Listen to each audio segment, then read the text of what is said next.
please touch my like thingy and subscribe, you majestic bastards.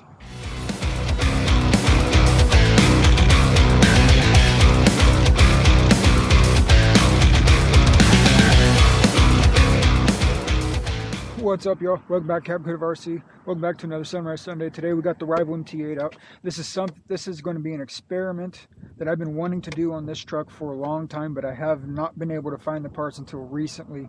The biggest problem I was having was not being able to put a bigger spur gear on here, so I can gear up for 4S. I think this car can be very well suited on 4S power application with the right motor and the right gearing and the right ESC. On stock electronics, I do not recommend this. On the stock electronics, if you try to put the spur gear and pinion gear combination on your stock electronics, your stock ESC, your stock motor, you're probably going to run into problems. You're probably going to overheat something. You're probably going to fry something. So if you have stock electronics, do not attempt this, okay? But if you have like a MT8 or that new V2 Quick Run 150 BL 150 ESC, the G2 one, it's basically the MT8, or a Torox 185, you need at least a good decent 150 amp ESC, not the cheap generation 1 Hobby Wing knockoff that comes with this car, because I guarantee you the gearing's probably going to be way too much for it. So what have I done to do this? I've got a 16 tooth, excuse me, it's either a 17 or a 16, I don't remember, I'm sorry. When I get home and I edit this video, I'll put the right number of the the pinion gear here. The spur gear is a 44 tooth spur gear, and I don't remember where it's from, darn it. And this is the spur gear, it's a plastic one, this is only an experiment, okay? If this spur gear works, and I'm very satisfied with it, I'm going to get the metal one. And then this car is going to become a dedicated 4S rig. And if you guys don't believe me, I'm doing 4S. There you go. 6500 milliamp, 100C, 14.8 volts. It's 4S LiPo. Now, my goal with making this a 4S rig is it's going to be lighter. Making the MT8 lighter is going to make this car even more reliable than I already have it. So, in theory, if I can get the gearing right and get the speed, I only want the car to do 50 miles an hour. I don't need the car to do 60, 70. You know, 45, 50 miles an hour with these tires, it will give you so much air control, enough speed to hit jumps, get enough air, you do all the stunts you want, and the car will be should be super reliable in this setup. Should be.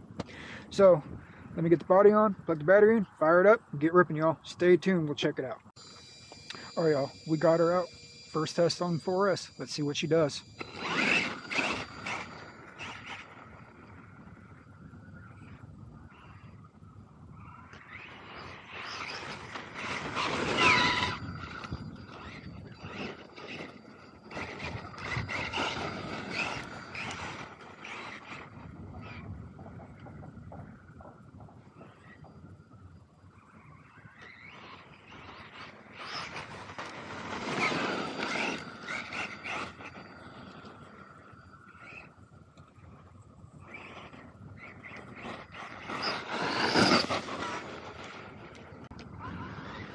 See what type of air control we got.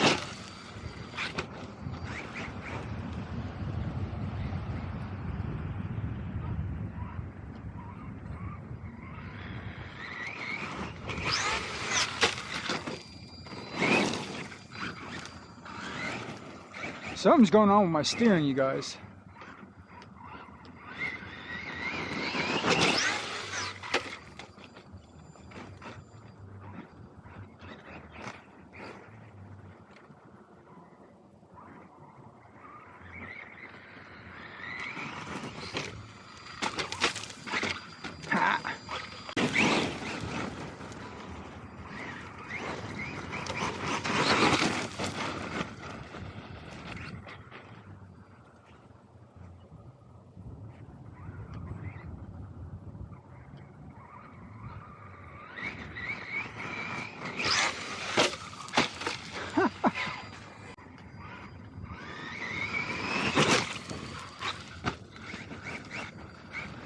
control is there. It's just I got to get used to it.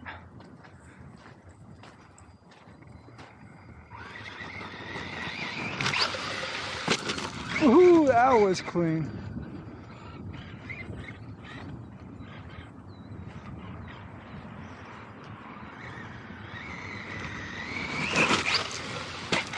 Ha!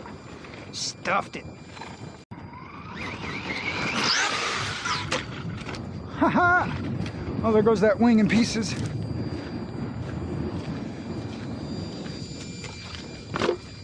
Now, always be good, y'all. You come out with your cars to a construction site or something, you break your car, pick up your stuff.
Oh, lost the pinion. Hear that?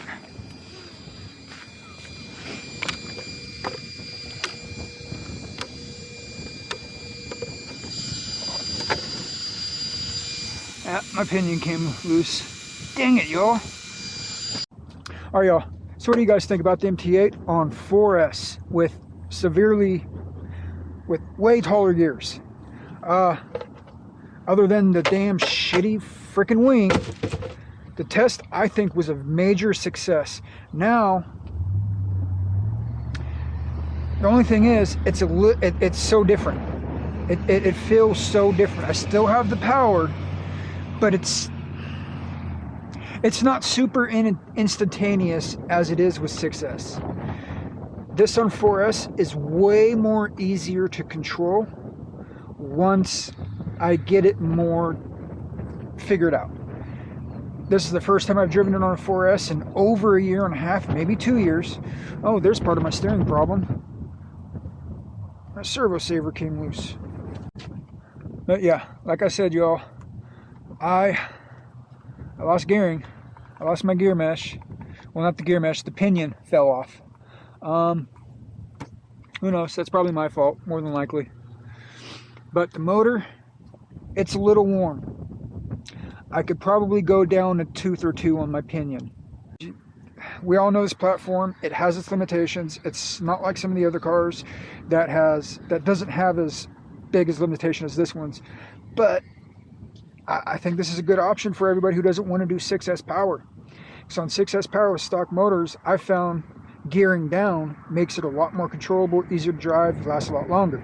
So I'm hoping with gearing up, dropping it down to 4S is going to work out a lot better. Now, as you see, my pinion came loose. Yeah, I did have a little bit of reliability issues. That's probably my fault from rushing this project a little bit. But that's not a big deal. I can work out the pinion problem. But now that I solidified that I like the way it drives and I want to continue this being a 4S rig, I'm going to go ahead and get the metal spur gear. I don't have to order it now because the plastic one's fine. There's nothing wrong with it. No, this plastic spur gear, it took a beating. So if you guys just want to run a plastic spur gear on here, and the spur gear is it's super cheap, under $10. So that's an option too if you want to do the plastic one or if you want to do the metal one. Put the links here in the description of the video below, and you guys can go do whatever you please. All right, y'all, let me know what you all think. I'm pretty satisfied. I still got some work to do. I got some tuning to do. I think I figured out my steering problem. Other than that, I think we're good to go. Y'all have yourself a great week. Have yourself a blessed week. Catch each one of you majestic bastards back on another Sunrise Sunday. Captain Good over and out, y'all. Peace.